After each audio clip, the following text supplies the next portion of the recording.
Hey, joyful wife, let's be real for a minute. Now that you've created the vision, you've set your 90-day goal, you're totally excited about this, and then life happens. Your husband gets on your nerves, you don't feel like doing something. Maybe he criticizes you, maybe you get overwhelmed, maybe you fall back into old patterns, or just something like you doubt it will work. And then suddenly your goal feels impossible. And that's where most people quit, but not you, because we're going to anticipate obstacles ahead of time. Here's why anticipating obstacles really matters. Your brain likes to be prepared. Your brain is such a great tool to use to accomplish the life that you want. So we're going to use it. It's like, oh no, this is too hard. I can't do this. I should just quit. I don't know why I even started this. But when you've anticipated the obstacle, your brain says, oh, this is the thing we planned for. I know what to do. There's no drama. There's no panic. Just execute the plan. And let me tell you the most common obstacles wives that I've worked with face. That's their husband. He won't cooperate. He'll resist my changes. Of course he will, because he's used to the old you. When you change, it's uncomfortable for him. He might test you. He might resist. He might even try to pull you back into old patterns. But your strategy is that you keep doing your work regardless of his response. You're not changing for him. You're changing for you. Another obstacle that is really common is I feel guilty for focusing on myself. Yeah, you will, because you've been trained to put everyone else first. But here's the truth. Taking care of yourself is not selfish. It's necessary. You cannot give from an empty cup. Just like when you're on an airplane, they tell you, put your oxygen mask on first before you help anyone else. Why? Because you need to stay alive to help other people. It's very similar in marriage. You need to come from a place of a full cup. I am giving to myself. I am loving myself. I'm not talking about worshiping yourself. I'm just simply talking about taking care of yourself and managing your mind. That way you are spilling over God's love from the love that you're receiving from Him. So your strategy for this would be to remind yourself daily, I am becoming the wife God created me to be. This is good work. Obstacle 3 that I hear a lot is, I doubt this will work. Absolutely, you're going to think this,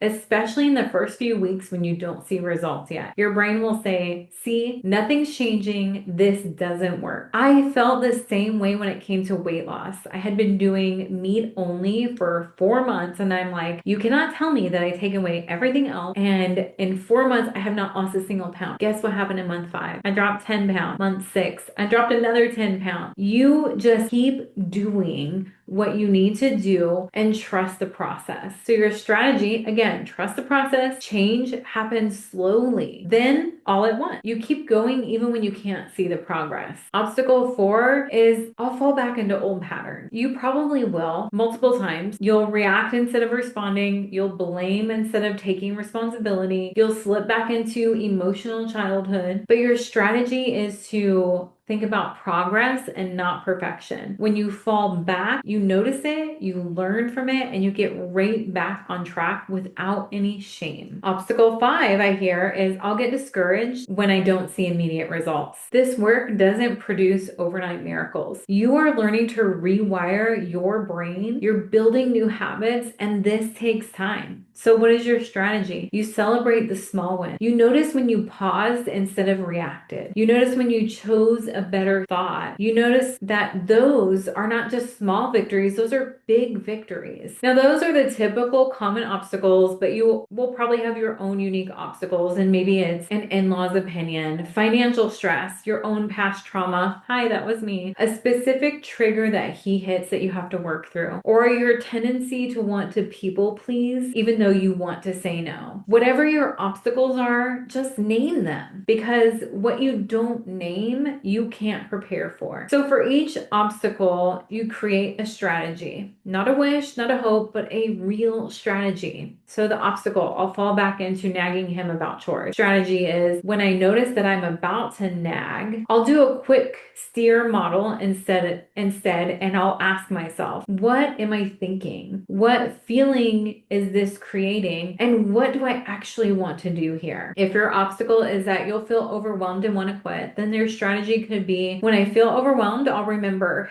if I can do one thing at a time, and then ask, what's the next thing? And then I'll just do that one thing at a time. See, you're being specific and actionable. There's no reason for overwhelm. So go to worksheet called obstacles and list your top 3 to 5 obstacles that you anticipate facing. Then create a strategy for each one of those. When blank happens, I will blank. Have the plan before you need it, because obstacles are not the problem. Obstacles are expected. The problem is when you're not prepared for them. But now you are. You've named them, you've created strategies, and you're ready. So when the obstacle comes, and they will, you'll know exactly what to do.